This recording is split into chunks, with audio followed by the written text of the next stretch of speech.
आज का दिन बहुत दिनों बाद आया है और off beat talks with RJ Navneet में नवनीत ने किसी लिस्ट बना रखी थी कि इन लोगों को मुझको पॉडकास्ट में ज़रूर लेकर आना है। तो मुराद आज पूरी हो रही है। आज मैं आपको मिलाने जा रहा हूँ जया किशोरी जी से, जिनको मैंने बहुत बारी देखा है वीडियोस में और मुझे लगा था कि इतनी जल्दी राधे राधे सुन लेंगे और हम लोग साथ में बैठ के पॉडकास्ट शूट कर रहे होंगे। बाय द वे, आपका आज का जो शो हम लोगों ने वहाँ पर किया बहुत कमाल का था। आपको इंदौर आकर सबसे पहले बताएं कैसा लग रहा है? थैंक यू सो मच पहले तो मुझे अपने पॉडकास्ट पे इनवाइट करने के लिए, शुक्रिया। एंड बहुत अच्छा लग रहा है। और मैंने जो हमारा सेशन हुआ उसमें भी कहा था, तो इंदौर मेरे काफ़ी ऊपर नाम है मेरे लिस्ट में, जो मेरे one of the best events हुए हैं आज तक। और एक टाइम पर आई थिंक उसके बाद फिर हमने बाकी काफ़ी कथाएं कर दी, पर कुछ साल पहले तक ये मेरा सबसे हाईएस्ट ऑडियंस वाला इवेंट रहा था मेरा। इंदौर में मेरी कथा रही थी जिसमें हम ऑलमोस्ट 1 to 1.5 लाख लोगों के साथ हमने सेशन किया था। तो इंदौर काफ़ी करीब है मेरे दिल के जी। और अब वापस से काफ़ी समय बाद मैं इंदौर आई हूँ, सो आई एम वेरी हैप्पी और मुझे वही प्यार वापस से मिला है। ये इंदौर की बात की तो मतलब मैंने ये याद आता है कि क्या वो पोहा जलेबी याद है, उसका स्वाद याद है? जी जी ग्रेट। जया जी, मुझे लगता है कि लाइफ संघर्ष के बिना इमेजिन नहीं की जा सकती, लेकिन फिर भी अगर एक क्वेश्चन इस तरह से पुट किया जाए कि लाइफ से संघर्ष को निकाल दिया जाए तो जीवन कैसा होगा? बोरिंग बहुत ज़्यादा बोरिंग। हाँ। कि मतलब कुछ करने को नहीं होगा ना। हर चीज़ अगर संघर्ष नहीं है तो आपको हर चीज़ इजीली अवेलेबल है। अगर इजीली अवेलेबल है तो आपको कुछ करना ही नहीं पड़ रहा है, तो बोरिंग ही हुआ ना। आपको किक कैसे मिलती है? जब आपको कुछ ऐसा मिलता है कि जो आपको लग रहा है कि अच्छा इसके लिए मुझे मेहनत करनी पड़ेगी या कुछ मुझे एडवेंचर करना पड़ेगा। और देखिए, जब आपकी ज़िंदगी से एडवेंचर खत्म होता है ना, तो आप एडवेंचरस ट्रिप्स करते हैं लेकिन जिसके खुद की ज़िंदगी में बहुत एडवेंचर है, वो जल्दी से एडवेंचरस ट्रिप्स नहीं करता। उसको लगता है मेरी एडवेंचर खत्म नहीं हो रहे, मैं बाहर के क्या करूँ।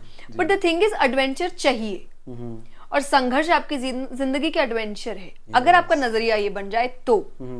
अगर आपका नजरिया संघर्ष को लेकर होगा कि एक सैडनेस, नेगेटिविटी ये हो जाएगा, तो आप अपने आप दुखी हो जाएंगे।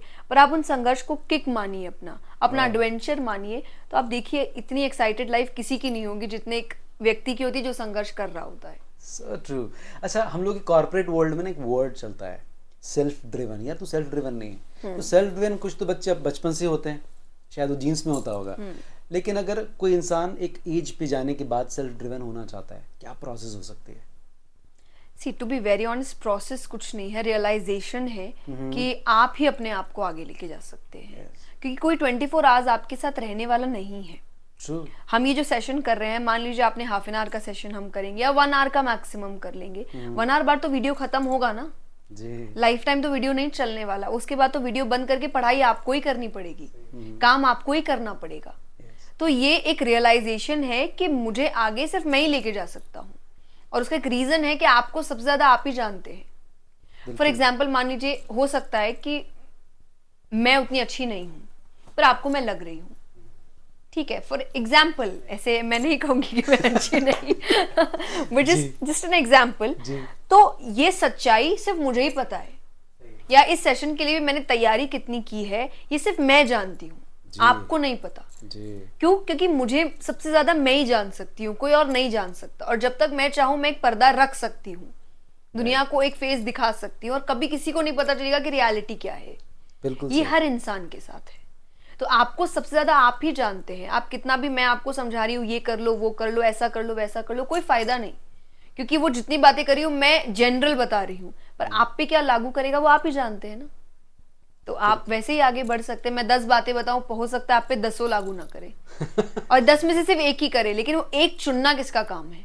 वो आप ही का काम है। तो वही सेल्फ ड्रिवन हुआ ना इंसान, कि वो चुनना तो कहीं ना कहीं उठना तो आपको ही पड़ेगा। मैं एक एग्जांपल देती हूँ कि लॉटरी भी अगर जीतनी है उसके लिए भी टिकट तो आपको ही खरीदनी पड़ेगी। सबसे इजीएस्ट वे है ये पैसा कमाने का, कुछ भी कर, लेकिन उसके लिए भी मेहनत करनी पड़ेगी कि लाइन में लगना पड़ेगा, टिकट खरीदनी पड़ेगी, फिर चेक करना पड़ेगा, तभी लॉटरी जीत जा सकती है। So true. एंटरटेनमेंट की हम जब बात करते हैं ना, मैंने आपकी कुछ रिसेंट स्टोरीज देखी थी, उसमें आपने कपिल शर्मा का शो देख लिया और एक अमूमन क्वेश्चन जो है ना आजकल, जैसे पहले सलमान खान से पूछा जाता है, वो आपकी तरफ से शिफ्ट हो गया है ना।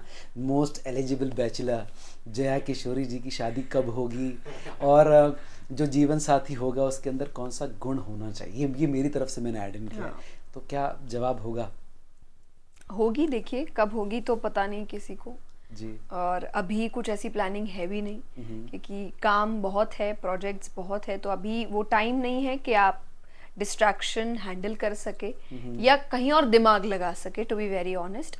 बट जो दूसरा पर्सपेक्टिव होता है कि आपको पता नहीं होता, ये चीज़ें ऊपर से लिखी आती है, जब होनी है तब हो ही जाएगी और नहीं होनी है तो नहीं होगी। तो ये मेरे हाथ की चीज़ नहीं है, देखते हैं कब होगी। दूसरा, आई थिंक मैंने एक क्वेश्चन पहले भी किया था कि मुझे ऐसी कोई पर्टिकुलर लिस्ट नहीं है मेरी, बट मैं हमेशा एक आंसर देती हूँ कि मुझे जैसा चाहिए कि जो ट्रेडिशंस को भी समझे पर मॉडर्निज्म को भी समझे, जो एंटरटेनमेंट भी समझे पर संस्कार भी समझे, जिसको बाहरी दिखावा भी पसंद हो पर सत्संग भी पसंद हो। तो ये एक अलग मिक्सचर है मुझ में दो चीज़ों का। तो मुझे ऐसा लगता है कि ऐसा ही होना चाहिए, क्योंकि जो मेरी लाइफस्टाइल है उसको समझना, उस माइंडसेट को समझना थोड़ा मुश्किल हो सकता है, क्योंकि काफ़ी टाइम हो चुका है मुझे ये करते हुए।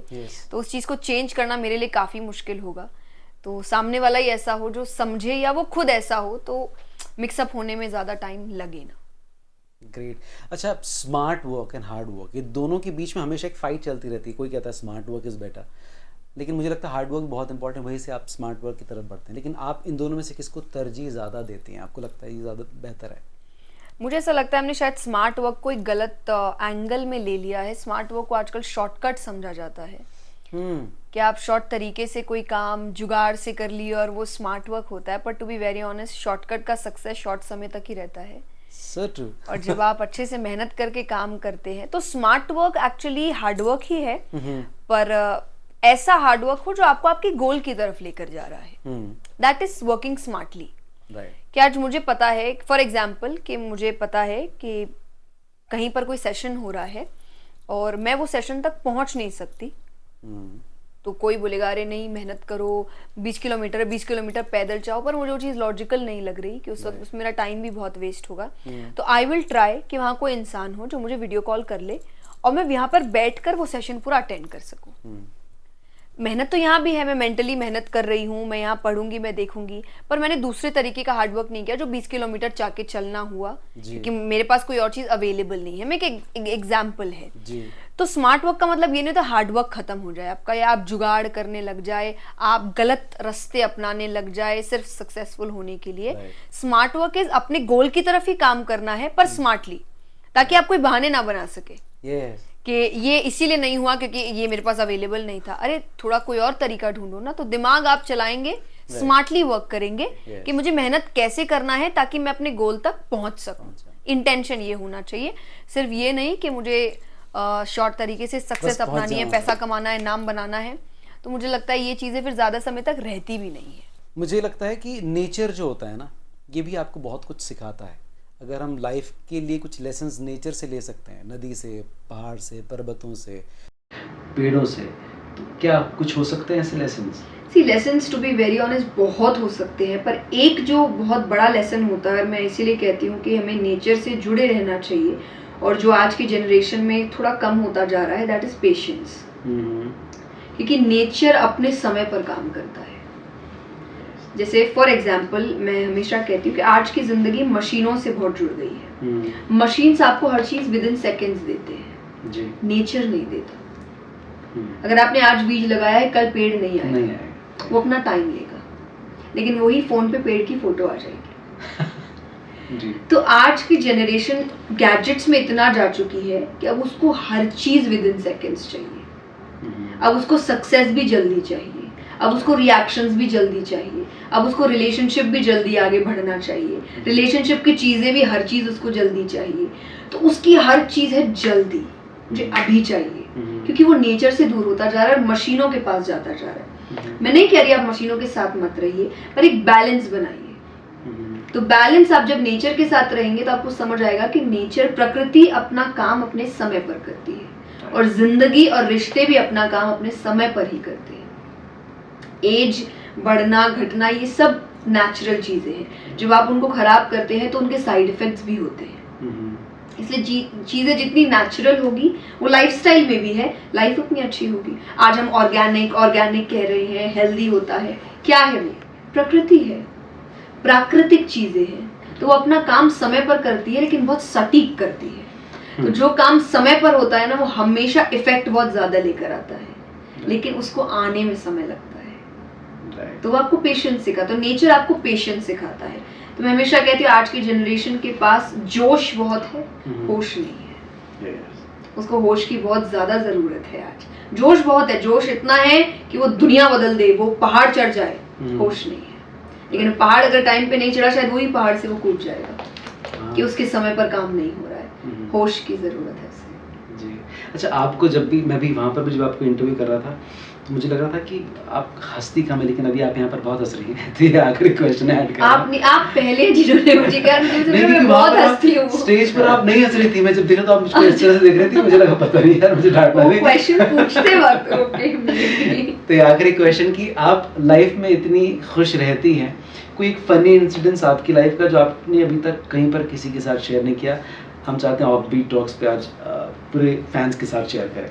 देखिए, ऐसे तो मुझे सच्ची कुछ भी ऐसा याद नहीं कि कुछ ऐसा फनी इंसिडेंट, बट होते रहते हैं क्योंकि आप इतने लोगों से मिलते हैं। बट हाँ, आई थिंक मैं अपने में कई बार बहुत ज़्यादा रहती हूँ कि कुछ चीज़ें जब हम कथा में भी बैठे होते हैं और कुछ ऐसा हो गया जो मुझसे रिलेटेड है कि हम जहाँ बैठे हैं वहाँ मान लीजिए कोई इंसेक्ट ही आ गया, तो मुझे बड़ा डर लगता है इन चीज़ों से।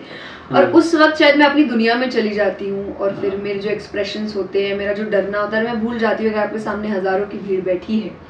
और फिर जब आपको ध्यान आता है तो ये सब लोटपोट होके हंस रहे होते हैं कि जो अभी हमें ज्ञान दे रही थी वो कैसे डर रही है एक छोटे से इंसेक्ट से। तो उसके काफी रील्स बन जाते हैं, उसके काफी वीडियोस बनते हैं, लोग मेंशन करते हैं, और तब आपको रियलाइज होता है कि नहीं, आप कितने भी बड़े हो जाए, आपके अंदर का एक बच्चा हमेशा जिंदा रहना चाहिए और वो बच्चा बार बार आना चाहिए और आपको भूल जाना चाहिए कि आप बड़े हैं। आपको ध्यान रखना है दुनिया क्या कर रही है, देख रही है। शायद वो मेरा मोमेंट होता है जब मैं भूल जाती हूँ कि आपके सामने हजारों बैठे और वो एक बच्चा बाहर आ जाता है जो डरता भी है, जो हंसता भी है, जो चेहरे भी बनाता है और सबको अच्छा लगता है। तो आई थिंक ये मेरे साथ रेगुलरली मेरी कथाओं में होता है, कोई ना कोई इंसिडेंट को लेकर। Thank you very much Jaya ji, ये समय हमको देने के लिए। मेरे ख्याल से ये बहुत लॉन्ग टाइम पेंडिंग सेशन था जिसको मैं चाहता था हो जाए, और वो हो गया है, तो बहुत बहुत धन्यवाद उसके लिए। मुझे अच्छा लगा कि आप यहाँ पर आए, इतने अच्छे क्वेश्चंस पूछे, सो दैट क्योंकि ये सी एक हेल्प ही है कि हम यहाँ बैठे हैं और पूरी दुनिया उसको अगर वीडियो में देखेगी, और हमें नहीं पता, हमने क्योंकि सोच के नहीं किया था, लोगों से पूछ के नहीं किया था, अपने मन से क्वेश्चंस बना रहे हैं, आंसर दे रहे हैं। तो आपको नहीं पता किसी को अच्छा लगेगा नहीं लगेगा, पर जिसको लगेगा शायद हो सकता है एक छोटी सी कोशिश किसी के लाइफ का आंसर हो। आई थिंक आप लोग बहुत अच्छा काम कर रहे हैं। Thank you very much, thanks a lot.